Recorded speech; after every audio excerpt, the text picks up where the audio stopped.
Now, since having training and all that sort of stuff, I very rarely have any milk in my coffee. And since going to places like Starbucks or Costa, you take out the milk and the sugar, you kind of realise how many places are kind of burning their beans and things like that. How is it? How do you guys import, roast, and package your beans that would say is different from, say, a Starbucks or a Costa or wherever? In terms of the beans that we choose, it'd be the quality of the beans that we're choosing. We're roasting a lot lighter and on a much smaller scale than Starbucks. So Starbucks, their main aim is for consistency, and from season to season, year to year, they want to have a completely consistent roast, and also quite a cheap blend that they need to use. So that's why they're kind of over roasting and burning their beans, so they've got total consistency. You can use cheap beans with a lot of defects in, and then you just take those defects out in the roast profile or the roast process. We, on the other hand, want to enhance those flavours of the coffee. We want to bring out the flavours. We want to kind of make sure that you can taste what you should be tasting and what the coffee should taste like. So we roast a lot lighter. We source, so there's two single orange up here. I think one's from Congo, one's from Brazil. They're facing away from, so I can't quite see what that is there. But they've been quality graded and scored over 80 out of 100, which means it's a specialty coffee. So we want to roast light. We want to kind of bring out those flavours, slightly different roast profiles for each of those coffee, depending what flavours we're looking to bring out. So the Congo, for example, is a much fruitier coffee, you got the sort of stone fruits, marmalade flavours coming through, really nice in a like the AeroPress, as Courtney mentioned, or a pour over. Even works really well as an espresso as well. Real, versatile coffee, that one. Yeah. So different coffees work for different kind of styles of having it, basically. Yeah. So we've got an Ethiopian as well in our range, which isn't here today. Again, that's much more. That would work really well for a pour over, something like a V60 or something. Through espresso, you can kind of burn off and flatten some of those flavours and the intricacies that you want to taste in it, really. So it's lovely. We love it, but and we might roast slightly differently as well, depending on the intended brew method.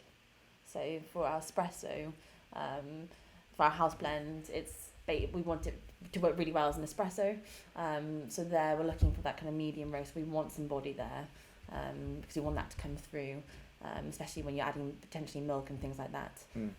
But yes, something that's a bit more delicate, like Ethiopian coffees or coffees from East Africa, we might tend to roast slightly lighter, so we can bring out those kind of complexities.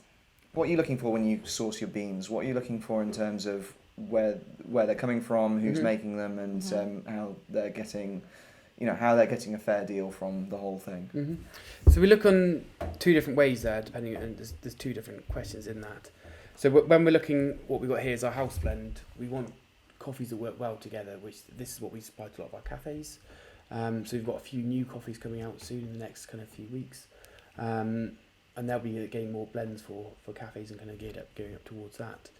Then with our single origins, we're looking for something a little bit different, a little bit out there, something a bit more interesting. And then what we're typically doing is buying in 3 or 4 bags, 70 kilo bags, and then roasting them, supplying them off as guest coffees or in bags like this, and then rotating them to keep things interesting, to keep things fresh, to keep things exciting.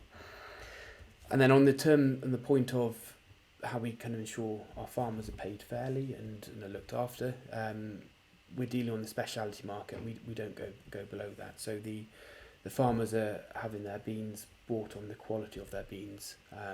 The importer that we use, Macanta, do a fantastic job in working very closely with the farmers that are out there, establishing relationships, teaching them and learning them how to improve the quality in terms of picking methods, in terms of harvesting, in terms of processing. And actually from that point of view, the whole food chain steps up a little bit. So the farmers are producing better quality coffee. They're then being paid more for the quality of coffee. It's obviously then better for us that we're roasting better quality coffee. You enjoy more coffee, and hopefully it's the whole market improves from that process, as opposed on the commodity market where you're just buying coffee. you're over roasting it, it doesn't really matter. It's traded on the stock market as well, so it's at risk to any fluctuations within that.